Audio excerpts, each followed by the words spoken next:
Как в Турции решают проблемы с соседями? Спойлер, очень радикально. Посмотрите на два этих здания за моей спиной. Так вот, речь пойдет о них.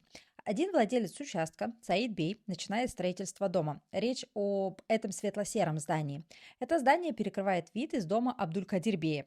Недовольный этим, Абдулькадир Бей возмущается, мол, ты перекрываешь мне солнце, и делает замечание соседу. Но не добивается результата.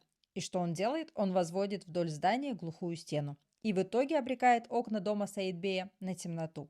Вы думаете, Саидбей оставил это просто так? Конечно же нет, он подал на своего соседа в суд. И судебные разбирательства длились годами.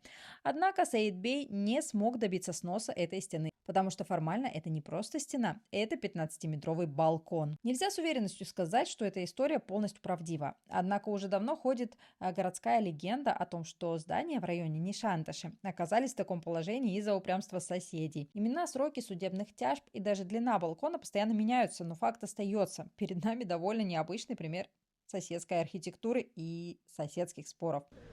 Что вы думаете про такой способ избавиться от соседей?